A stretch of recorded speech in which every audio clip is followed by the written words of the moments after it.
Let's explore. I've got to check, make sure that mic's working. Let's explore whether or not enlightenment is truly the ultimate goal. This evening's lesson is drawn from a good-hearted question found on Reddit that reads as follows. Should enlightenment really be the goal? Ah, yes, Captain Redundancy at your service. What exactly is enlightenment? I know the steps to potentially reach enlightenment. I recently had a thought questioning what exactly enlightenment is. So, first step right there. When someone says, I don't know what enlightenment is, but I know the steps to potentially reach enlightenment, number one, no, they don't. Number two, here's the thing right here. These words, I know, but potentially, are giving each other away. Now, is it my job to commit character assassination? No. Is that my intention? Not at all. But it is my job to point out errors in logic. Not to be picayune. But if children in grammar school had been taught critical thinking, our country would most likely be in a different place than it is right now.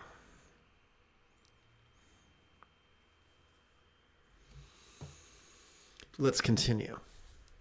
We know that reaching enlightenment would give you a perspective of someone who has no negative qualities. Says who? So here's the thing. This guy is assuming... So we remember way back in junior high when we attended geometry class, and instead of learning how to bisect angles with protractors and rulers and compasses, we had to create proofs. Those things broke my mind. It was agony, but it was useful.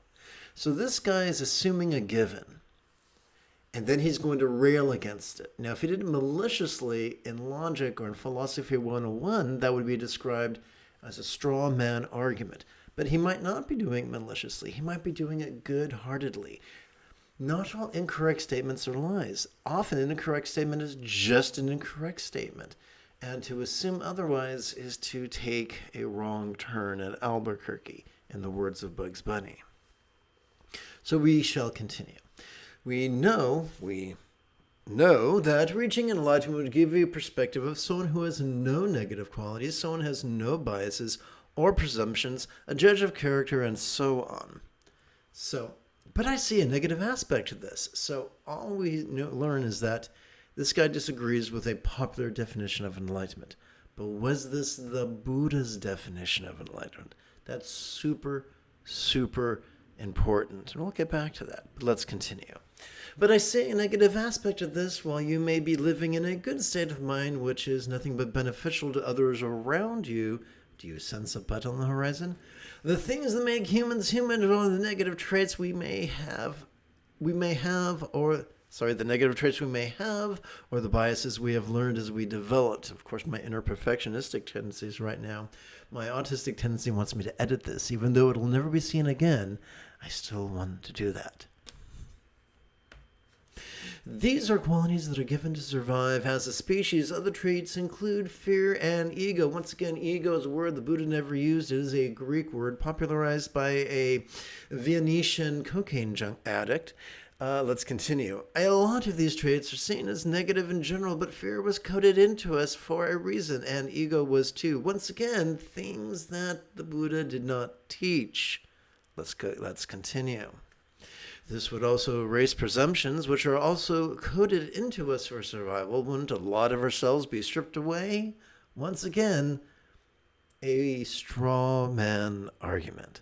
The things that make us who we are would simply be gone, and we would simply be in a state of goodness or neutrality, almost as if going back to default. Kind of reminds me of the old saw of the Chinese re-education camps. Let's continue. Almost as if going back to default before we learn from our experiences, things that made us who we are. It's like relearning. Yes, I would not wish to relearn how to be toilet trained. I'm not saying this is bad, but I feel that it's bad for the individual themselves. I love the cognitive dissonance. I'm not saying it's bad, but it's bad. Listen, I'm not saying my political opponent is a pig fucker. He's just trying to meet the porcine needs. Let's continue. This is just a thought I wanted to share to see what y'all think about it. Disclaimer, I'm not trying to personally attack meditation or Buddhism itself. I'm just demonstrating to the world my mastery of every logical fallacy.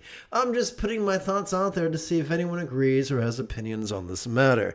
Don't feel bad, we've all committed logical fallacies. All of us. So, here's my agenda. I'm going to attack this with broad brushstrokes. Then fine details. So this is an overview. Consider this, if you were at a musical or at a symphony, this would be the opening overture. If you were listening to Tchaikovsky's Nutcracker, this would be the suite. What is the enlightened role of our survival instincts? So from a certain point of view, this could be answered by the Four Noble Truths. We need survival instincts because there are perils. There are circumstantial perils and physical perils, interpersonal perils, and mental perils. And we evolve the capacity to perceive these to promote our survival. There are some people prancing about the countryside insisting that we only experience perils because we believe in a self. But that is not something the Buddha taught. Super important to get that down. There are don't ask me. Don't ask the Buddha. Ask a biologist. Any biologist with a PhD will do, and they will say yes. There are stressors. And the four bases of mindfulness, the circumstantial, the physical, the interpersonal, and the mental, are valid ways of organizing them. Now,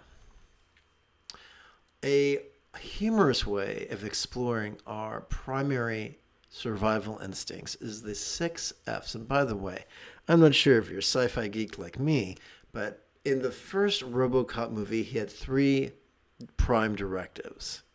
And sometimes in various scenes in the movie, you could see things through RoboCop's perspective, and there they were on the screen, superimposed upon his image, the 3 primary directives.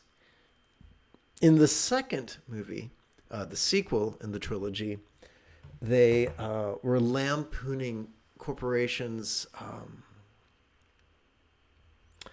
theater of political correctness, and they gave him like 100 prime directives. And he was just overwhelmed by them. So let's look at the 6 F's. When any complex life form on this planet is exposed to something new, they are wired. The bottom of their brain is wired to go through a checklist. Do I feed on that? Do I fuck that? Do I feed on that? Do I fight that? Do I flee from that? Do I faint before that? Do I fawn over that? This is especially apparent when we look at our primate relatives. But even in lion packs, there will be... So anyway, these things are hardwired into us, and they serve a useful purpose. They are excellent tools of our dopamine-oriented reward system. The reward system that system that rewards either for pleasure or the anticipation of pleasure. Great, awesome. But we have a secondary reward system, an oxytocin-oriented reward system that rewards for for meaningfulness, the quality of our relationships, whether those relationships are vocational, recreational, platonic, or intimate. Across the board, it rewards us with a hit of oxytocin when we build our relationships. Something as simple as having a date night or going for a walk with a neighbor. These things are wonderful fonts of oxytocin. So That is the second noble truth. We have these mechanisms. What is the third noble truth? The Buddha offers us liberation, but what is Buddha liberating us from? Is he liberating us from the presence of our survival mechanisms? No. He's liberating us from their tyranny. Because, yes, we want to react to a charging bear differently than we react to our uncle being annoying at the Thanksgiving dinner. I think we can all agree on that.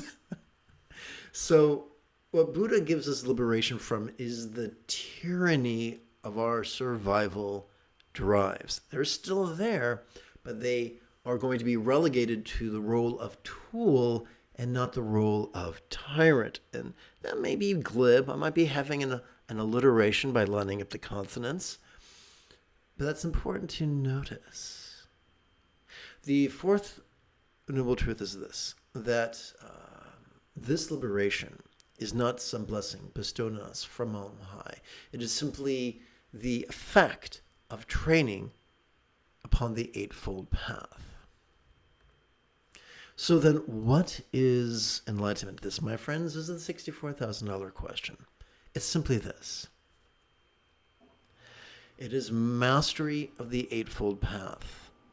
That begs the question, what is mastery? Simple. When I was a child, I misspoke. When I was an idiot child, I found the prospect of tying my shoes to be daunting. Cue the song from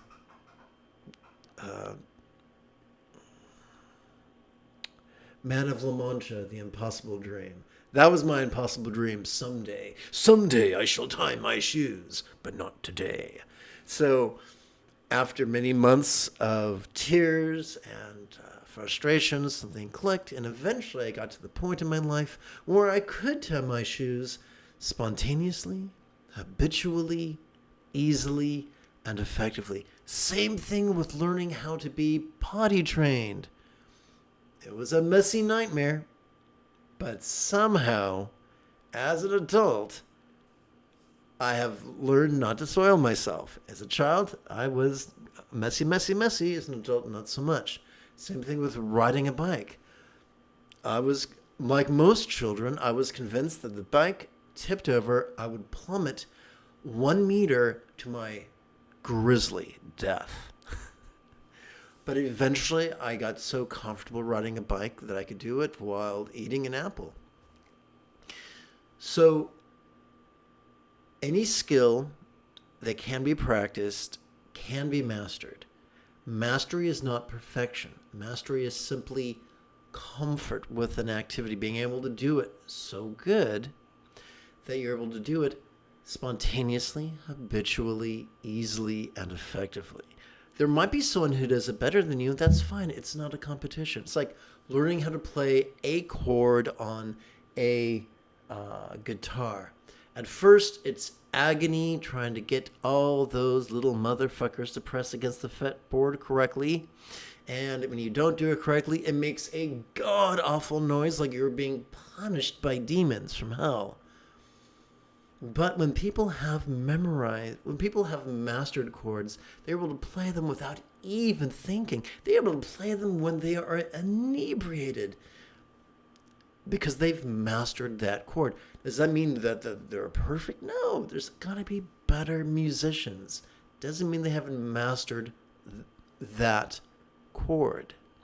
So, if enlightenment is simply the mastery of the Buddha's Eightfold Path, what does that mean for someone who's mastered it? Does that mean they are perfect? No, it means they're really good at applying these wonderful tools to make their lives better. Think of it this way. If someone had the misfortune to lose their sight, and they spent years learning how to use a cane and learning how to read Braille, once they became fully enlightened, once they mastered the Eightfold Path, once they mastered right view, right aspiration, right speech, right conduct, right commerce, right effort, right mindfulness, and right meditation. Does that mean their eyes would grow back? Does it mean their optic nerve would be restored? No, they would still be using a cane and braille, but they would be doing so less neurotically. They would be able to do so while from the flow state.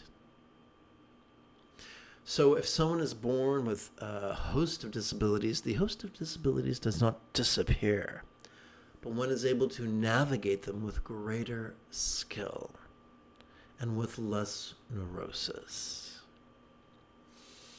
So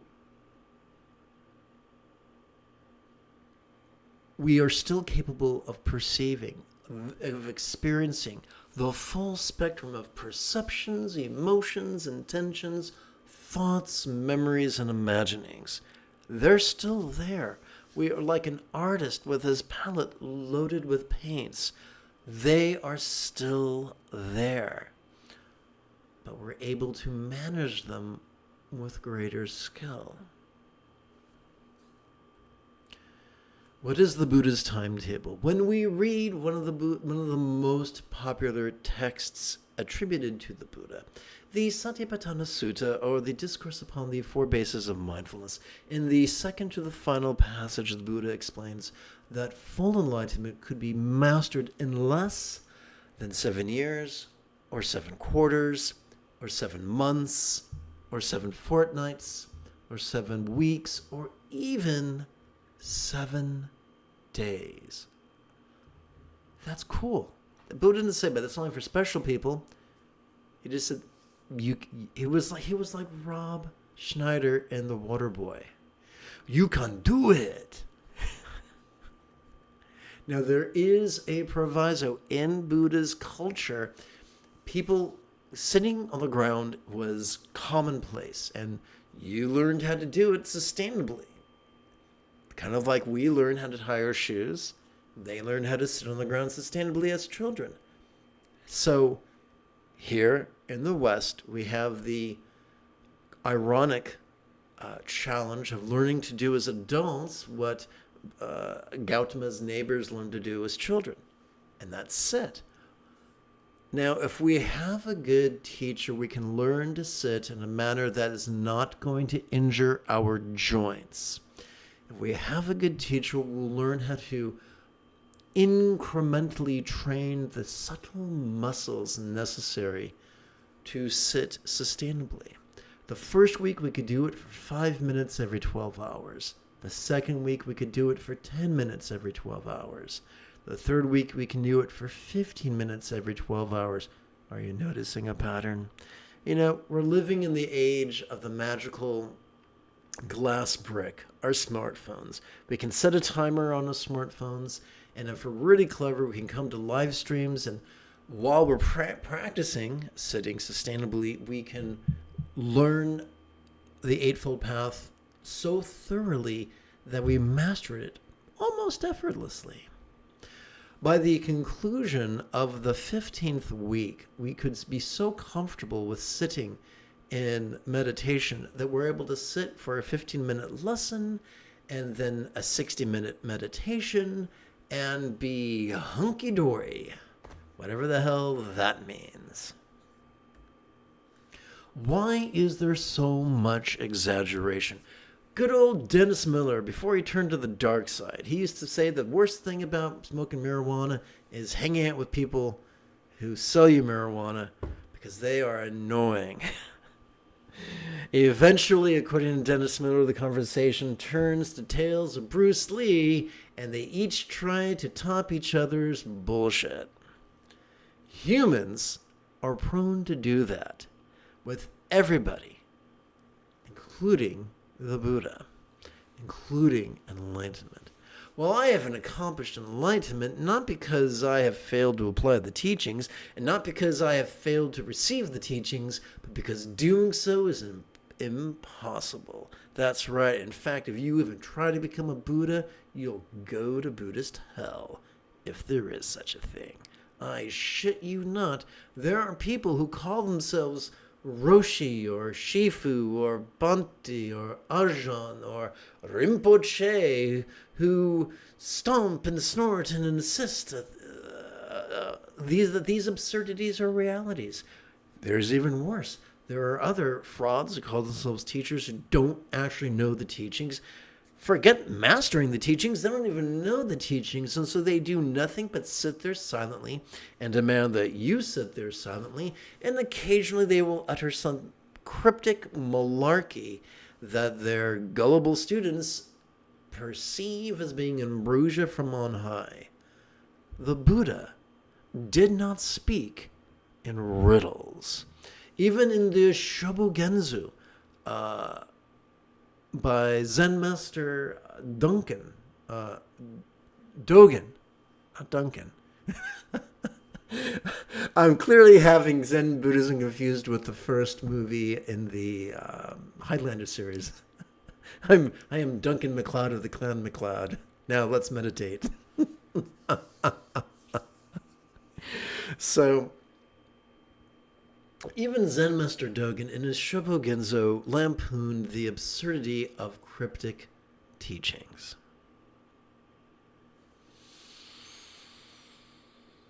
Cryptic teachings are the evidence of fraud. The Buddha gave us an easy path that is easy to master. It doesn't change the human capacity to perceive, emote, intend, reason, recall, or imagine. It doesn't erase human survival instincts. It helps to coordinate them. Have you ever watched a symphony on television? And at first they're tuning and it sounds chaotic. And then the conductor gets up there, taps their baton, and he creates order out of chaos. In a wonderful biopic about the late head of Apple, he says, I don't play an instrument. A conductor does not play an instrument. He plays the symphony. He plays the orchestra. Similarly, just as a great conductor is a master of music, we can master all the tools in our central nervous system. We still experience the full spectrum of perceptions, emotions, intentions, cognitions, recollections, and imaginings, from the pleasurable to the painful, from the interesting to the boring, from the glorious to the grotesque. We still experience the whole Megillah, but we're able to surf them with great skill. I look forward to sharing the finer details with you after approximately 30 seconds of housekeeping. This is Lama Jigme Gyatso of the Buddha Joy Meditation School. For more than 30 years, I spent about 8 hours almost every day studying, practicing, mastering, and reverse engineering the teachings and techniques of Judaism, Christianity, Hinduism, Taoism, and especially each sect of Buddhism so that you would not have to. Welcome, my friends, to Meditate Like a Jedi, which is made possible due to the generosity of viewers just like you.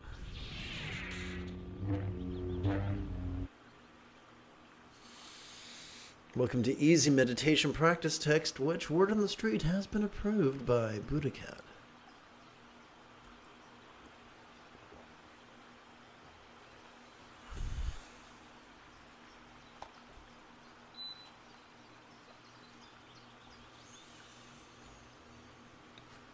No matter what you call it, whether you call it Satipasadi, Dhyana, Mahamudra, Chan, Proto-Zen, Mahasandhi, Ati Yoga, Dzogchen, or Trekcho, it's still mindfulness and meditation. Come, let us explore the Eightfold Path. We're going to begin, let's begin with mindfulness, the seventh fold of the Buddha's Eightfold Path. Why do I begin there? It just seems to work best. Every time we breathe in, whether we know it or not, we are accessing the sympathetic nervous system.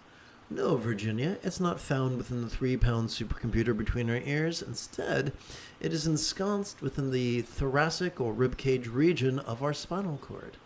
No, it did not evolve to support either extreme of mind blanking or active concentration. Instead, it evolved to support perception, allowing us to perceive vulnerably, passively, viscerally, and randomly, which is optimized for our survival. Now, if you're really clever, you'd say, well, dude, if we're not supposed to actively concentrate upon our breath, then what do we do with our breath? I would suggest to you that we treat it the way a piano student treats their metronome. When we notice our body breathing in, we could play with with this evening's first of 4 exercises.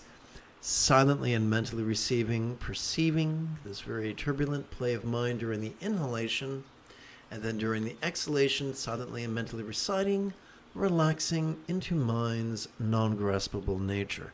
Folks, I have an agenda, and this is it. 4 exercises to get you to mastery of mindfulness and meditation. 4 exercises to get you up to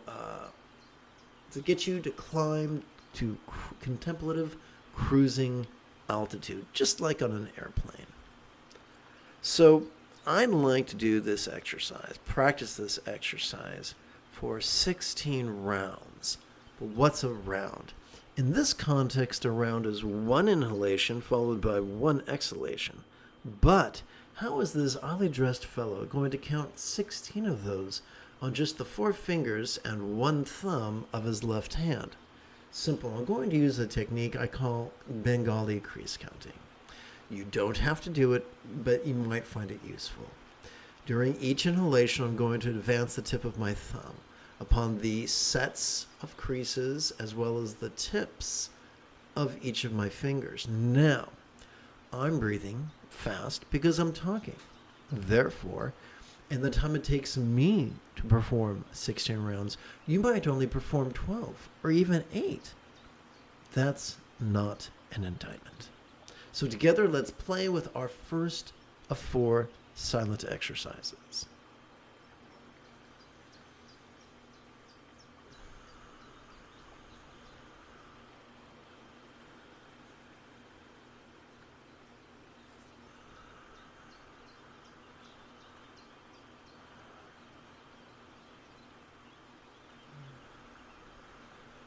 I have trouble holding my hands still. I have a whole bunch of disabilities. If that's inconvenient, then I sincerely apologize.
So, counting to 16 on each hand, something kids were raised learning how to do in India, at least Bengal. Sitting sustainably, something kids were learned how to do in India as children. As an adult, we can master Bengali crease counting. If you practice it once, for a few minutes every 12 hours, then you can master it in a week or two. Ain't no thing. Now let us review mindfulness. During each inhalation, we are wired to perceive sights, sounds, sensations, flavors, scents, and the like. We're also wired to notice emotions, intentions, thoughts, memories, and imaginings. We're wired to notice the external, the internal, the physical, the mental, the pleasurable, the painful, the interesting, the boring, the glorious, and the grotesque. This, of course, begs the question, what do we do with that which we notice? And that, of course, brings us to the doorstep of meditation, the eighth fold of the Buddha's Eightfold Path. Every time we exhale, whether we know it or not, whether we mean to or not, we're accessing our parasympathetic nervous system. Also, ensconced within the lower lumbar region of our spinal cord, as well as the upper tippy top of the cervical region. This parasympathetic nervous system is evolved for both physical relaxation as well as mental release. So in other words, as we relax into our exhalation, whatever it is that we noticed during our previous inhalation could seem less graspable.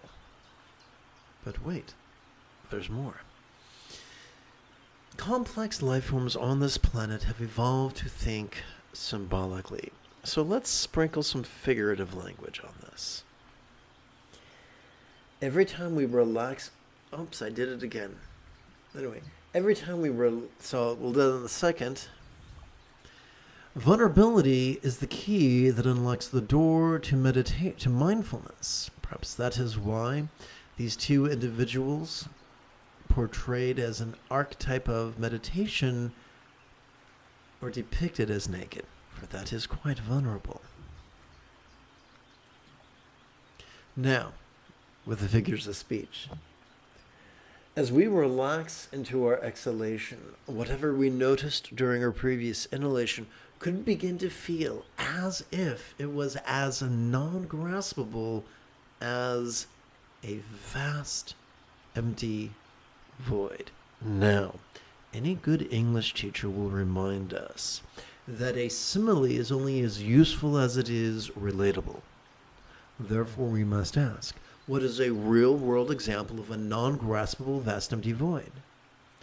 How about the illusion of the infinite azure sky on a bright and beautiful cloudless morn, which, although is tantalizing to the eye, is most certainly non-graspable to the hand?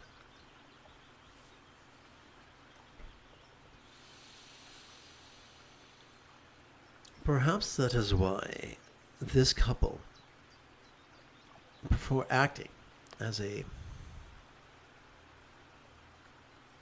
what's the word I'm thinking of? Archetype of meditation, are depicted as translucent and as non-graspable as a rainbow in the sky.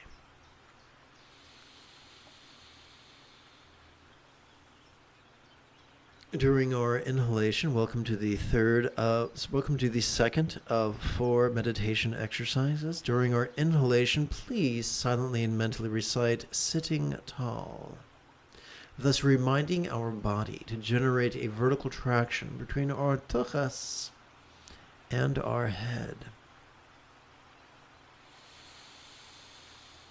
During our exhalation, please silently and mentally recite the 3-syllable verb, relaxing.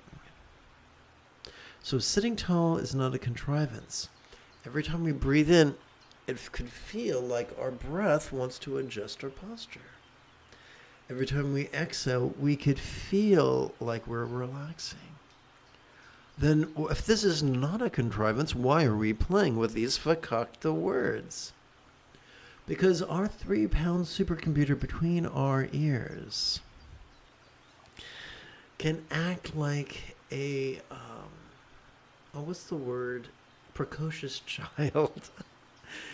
And get in the way unless we give it a tool. But if we say, hey brain, would you please silently and mentally recite these two bits in harmony with our inhalation and exhalation, then all of a sudden our brain begins cooperating with both our sympathetic as well as our parasympathetic nervous systems, which is quite lovely.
We come to the first of two fringe benefits of mindfulness and meditation. Loving kindness, which constitutes 50% of the Buddha's Eightfold Path.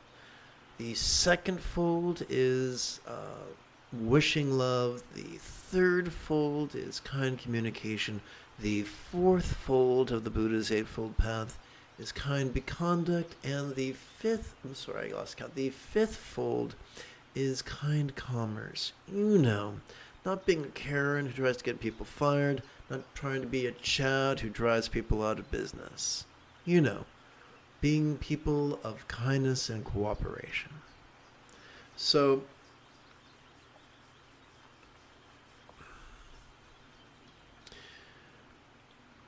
my mastery of neuroscience is far from perfect, so I forgot the regions, but when we actively rely upon concentration and when we rely upon active contemplation, our blood tends to collect at the bottom of our limbic system and a hunk of meat known as the amygdala, which functions as the seat of both anxiety and aggression. Pretty much the opposite goals of meditation. But here's some good news. When we replace our reliance on active concentration with passive mindfulness, passive awareness, when we replace our reliance upon active contemplation with passive meditation, our blood mass can shift to a hunk of meat that can be described as the anterior cingulate gyrus, in addition to being a winning entry in Scrabble. It can be found just 2 or 3 centimeters behind our forehead, and it functions as both the hub of our mirror neurons as well as the seat of empathy and compassion and love. Perhaps that is why the highest, the greatest Dzogchen Lamas of Tibet have insisted that the highest love is spontaneous and uncontrived. So here's the cool thing. We practice mindfulness and meditation and what's it called? Loving kindness takes care of itself. Good old Einstein is famous for quipping that any educated idiot can make things more complicated, more difficult, and more violent, but that it takes a lot of courage and a little bit of genius to move in the opposite direction. the great Tibetan Buddhist yogi Karma Jigme Rinpoche insisted the essence of morality is simply nonviolence. Guys, if we simply practice kind wishing, kind intention, kind communication, kind conduct, and kind commerce, that is the essence of all morality.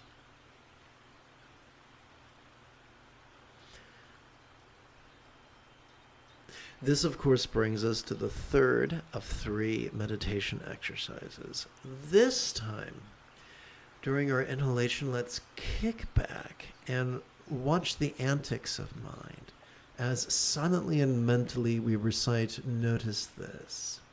During our exhalation, let's relax into mind's non-graspable nature as silently and mentally we continue reciting or continue playing with the 3-syllable verb relaxing.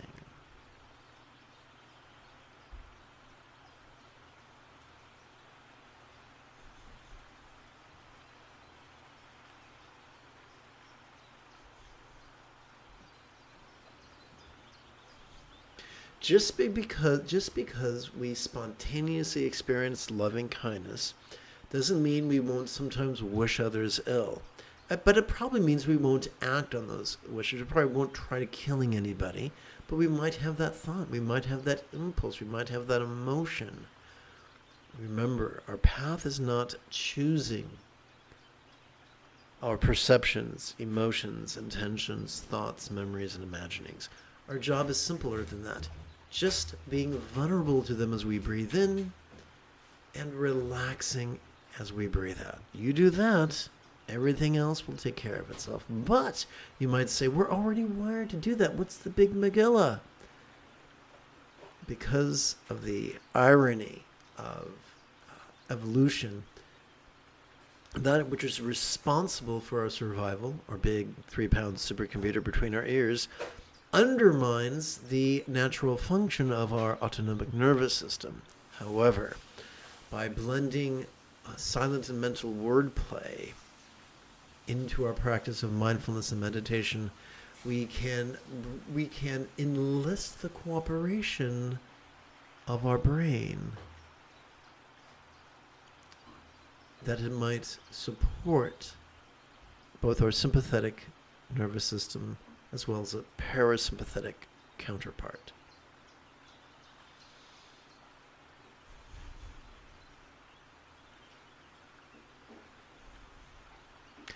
Welcome to this evening's live stream. The moment you have a specific question about Buddhist meditation or Buddhist philosophy, please type your question in great detail in the chat window. And of course, press the send button. Now there is a delay, so if it feels like a short eternity has passed, please do not take it personally.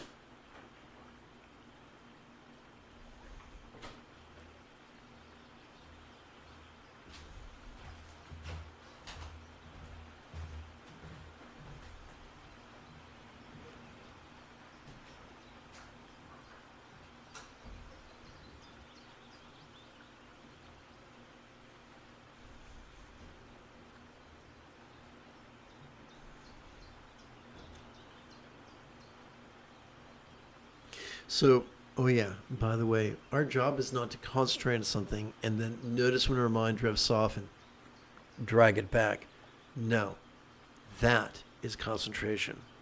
Mindfulness is just being vulnerable and just noticing the 3-ring shit show that is the human condition as we breathe in, and then being all relaxed and groovy like the dude in The Big Lebowski as we breathe out.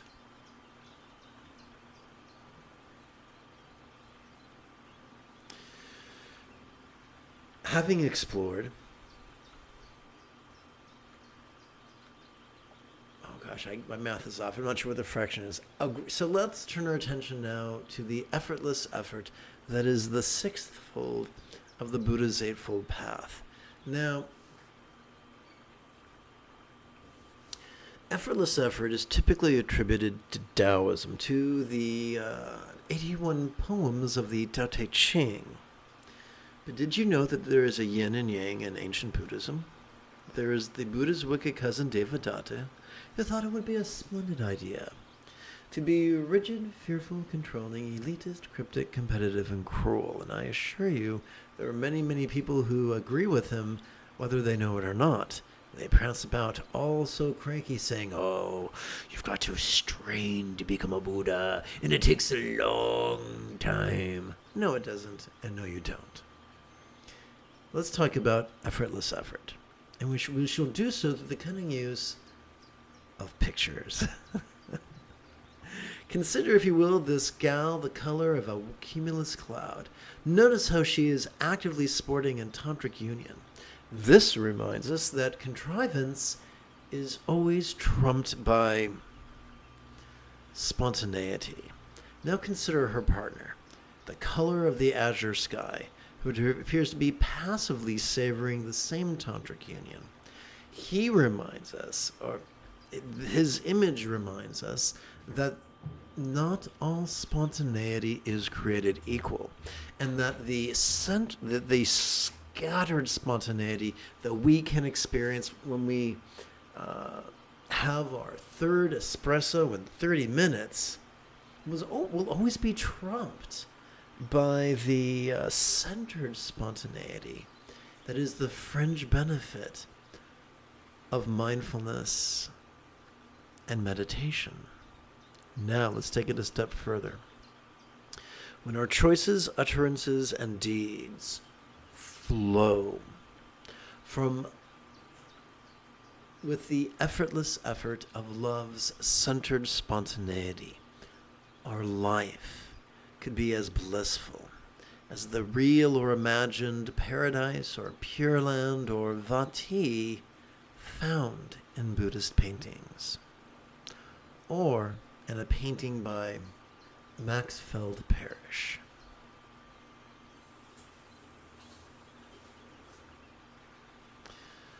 We come now to the fourth of 4 meditation exercises.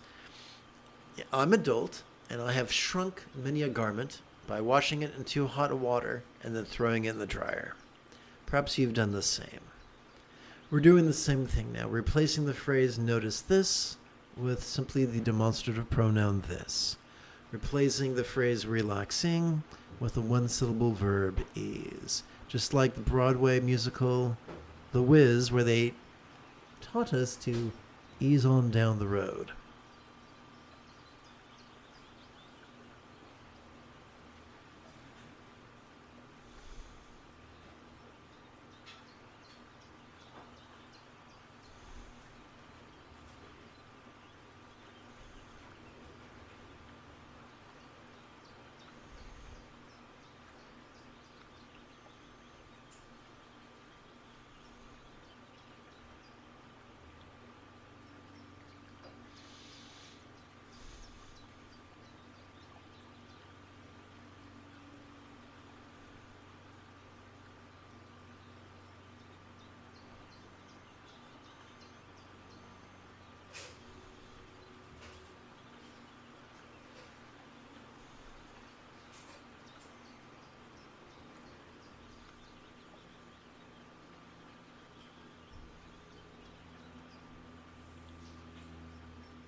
Now that we've climbed to contemplative cruising altitude, together as a team, let us meditate as transformatively as General Leia Organa on Ajahn class under the guidance of Luke Skywalker.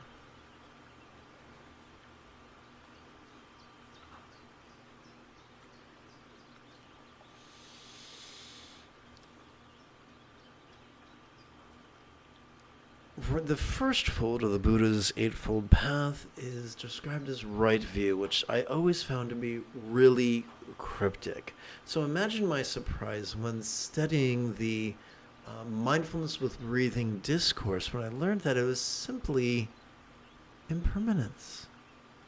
This is how it works. When we see the changing of the seasons, we are observing the impermanence of a year.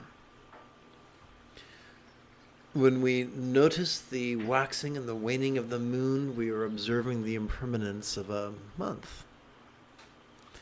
When we watch the rising and the setting of the sun, we are seeing the impermanence of a day. When we feel the swelling and the sinking of our chest, we are feeling the impermanence of a breath. It doesn't take a Nobel laureate or a PhD to conclude.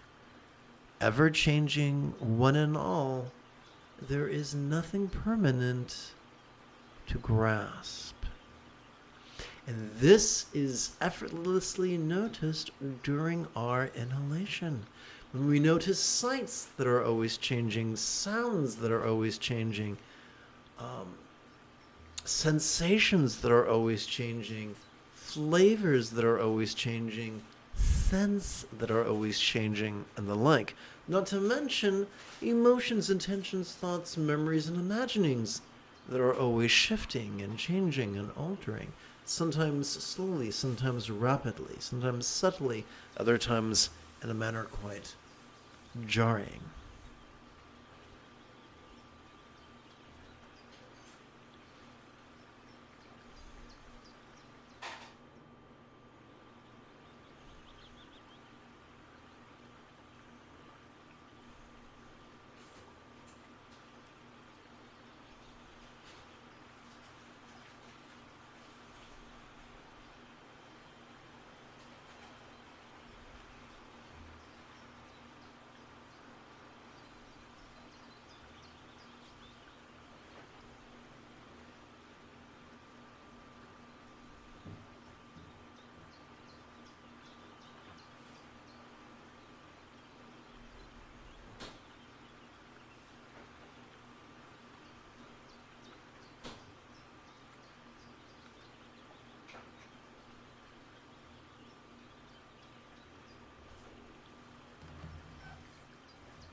If this is your first time watching my silly face, mazel tov.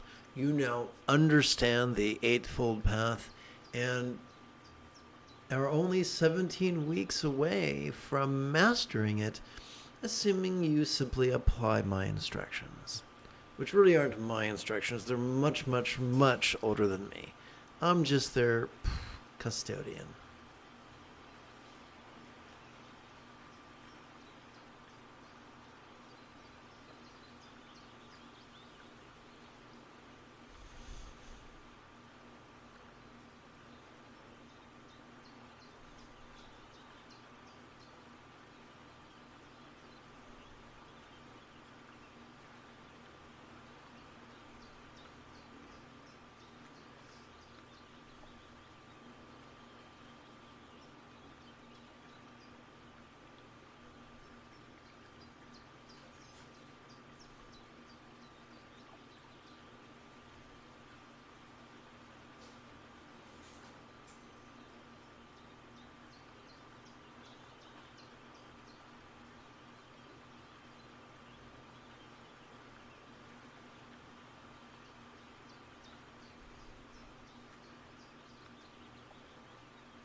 Let's return to a statement I made in the opening lesson.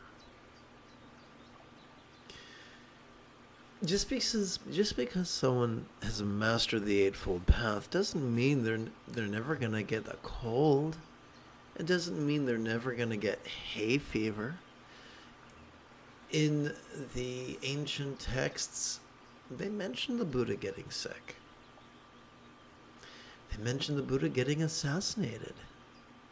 So it's kind of a mistake to confuse enlightenment with godhood. It's just means that you've learned a system of coping and you've mastered it. You still have to use it, like any skill. If you stop practicing it, you lose your edge. If you master a piano piece and then stop playing the piano, the next time you play the piece, it's not going to sound as perfect. Perhaps that's why the Buddha meditated every day.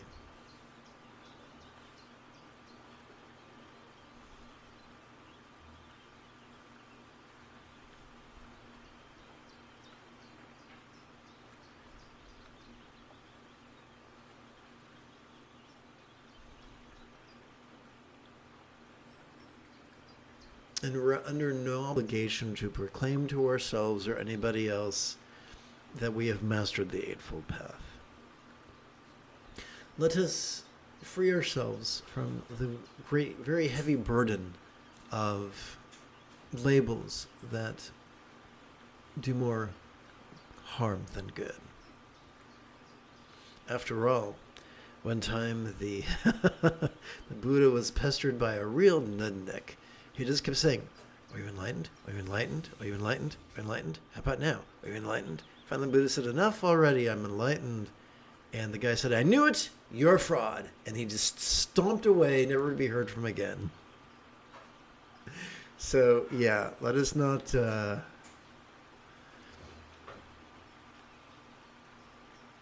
let us not play with the raw sewage of labels.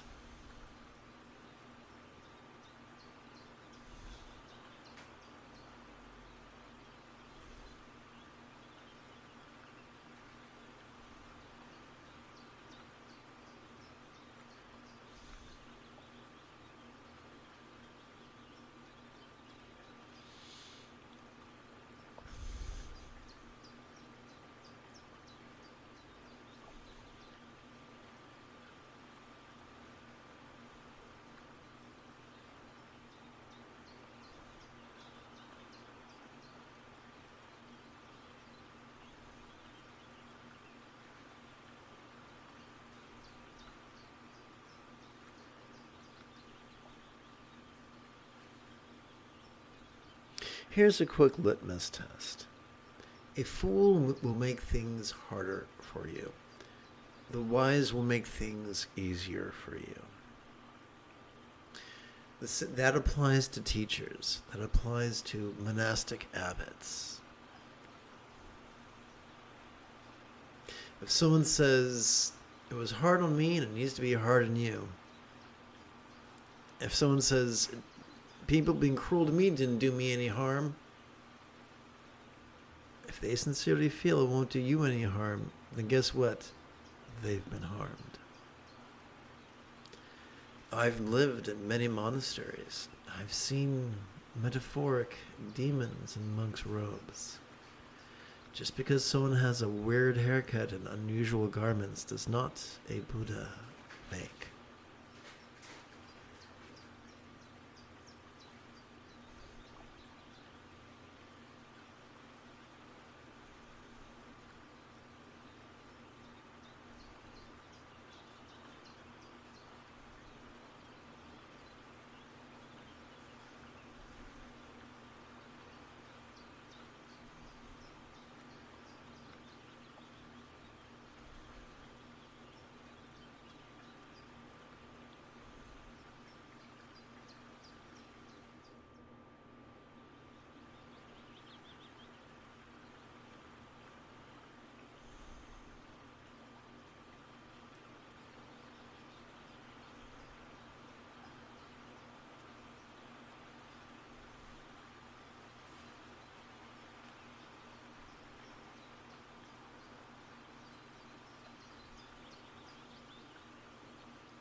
In the Buddha's numerical discourses, in the section on the 11s, one learns that one of the many benefits of loving kindness is that one takes an auspicious rebirth.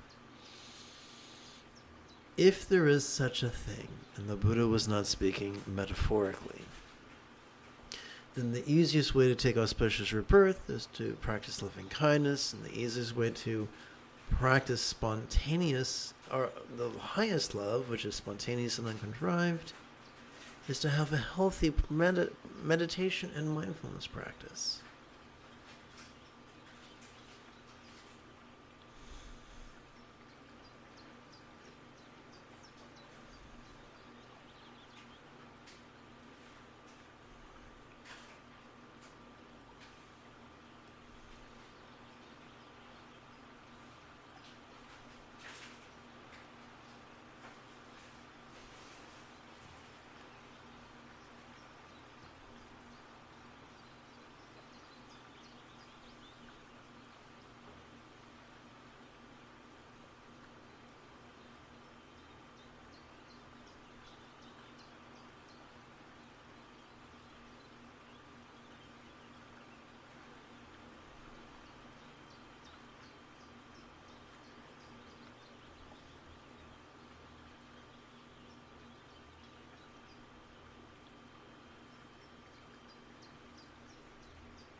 Wherever Buddhism is practiced, there is always going to be some people who request teachings for protection or wish fulfillment.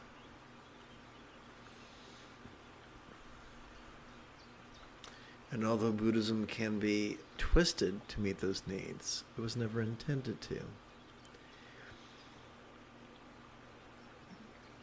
The ultimate protection is noticing a peril, real or potential, and letting go of it. The greatest manifesting is to notice a desire when it comes up spontaneously, and it will. You can't hide from those desires. But just to notice it as you breathe in, and just to relax as you breathe out. Do that, and more often than not, life will work out. Maybe not precisely the way you wanted to, but it will work out very well.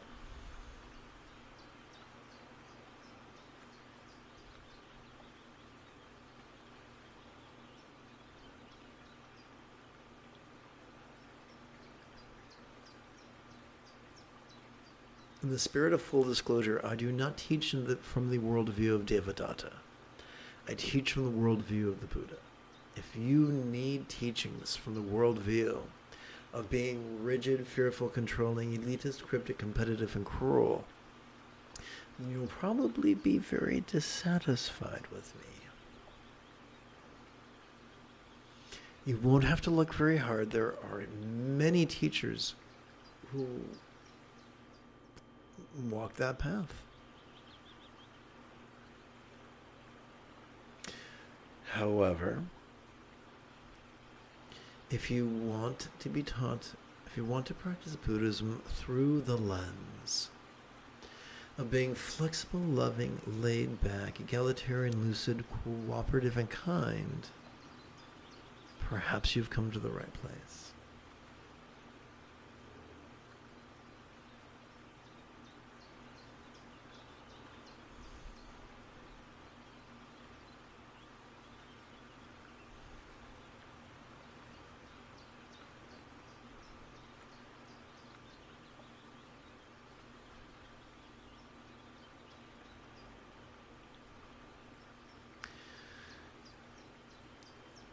Mastering the effortless effort of flowing from centered spontaneity.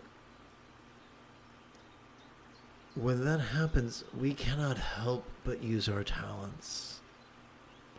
Even if we don't get paid, we can't help but use our talents.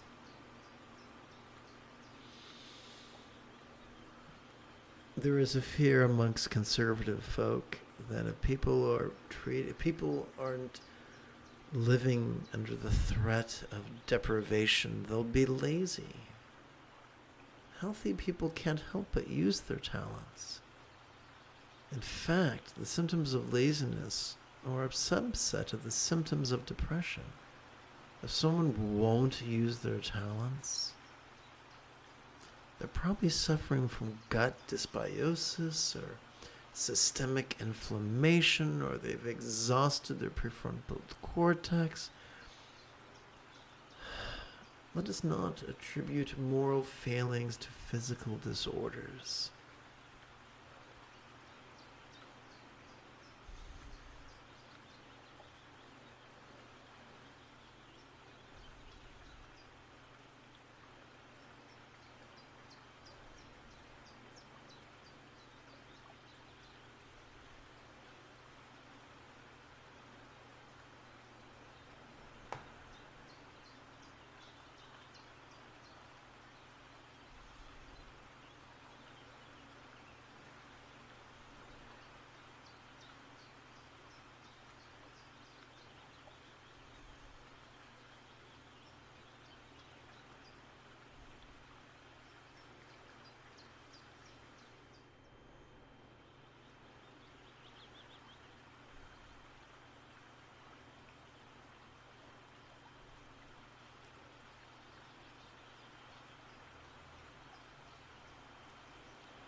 Let us seal this evening's practice by percussively chanting the Heart of Wisdom Sutra.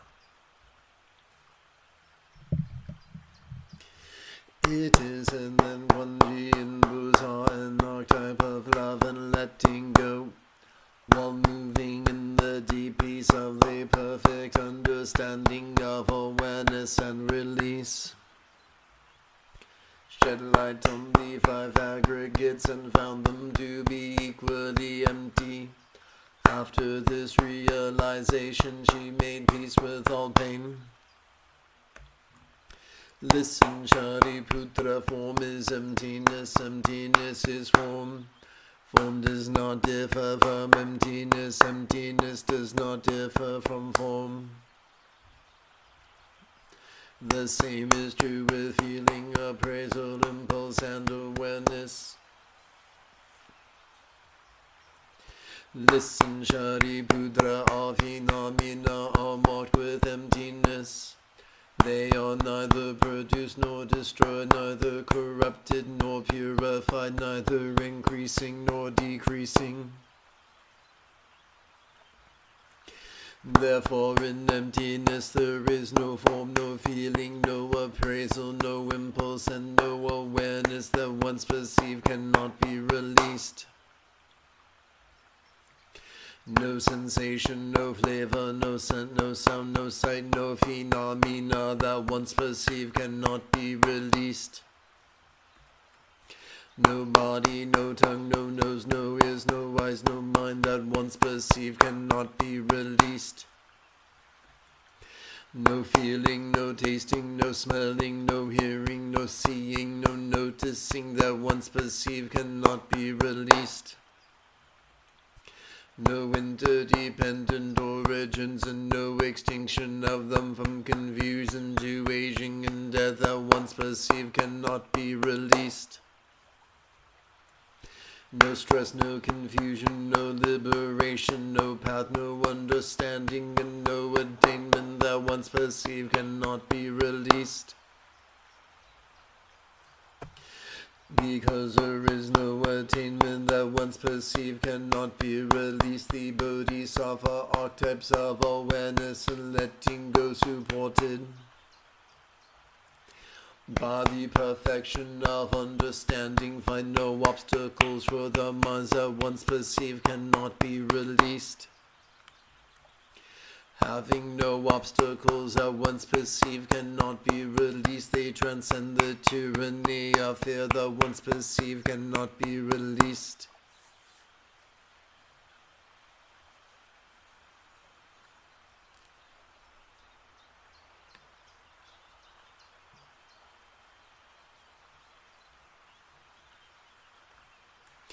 Liberating themselves forever from the tyranny of illusion and realizing perfect nirvana. All Buddhas of the past, present, and future, thanks to this perfect understanding of noticing and releasing, arrive at full right and universal enlightenment. Therefore one should know that this perfect understanding of noticing and releasing is like a great mantra, is like an unequaled mantra.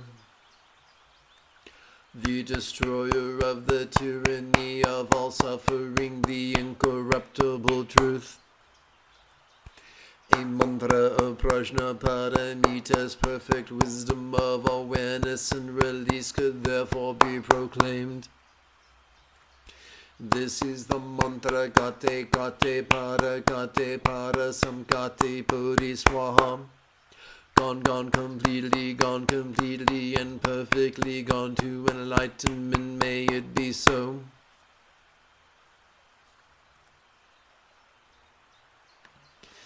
If you feel that I have earned it, you could give this live stream a thumbs up. You could even help support this channel.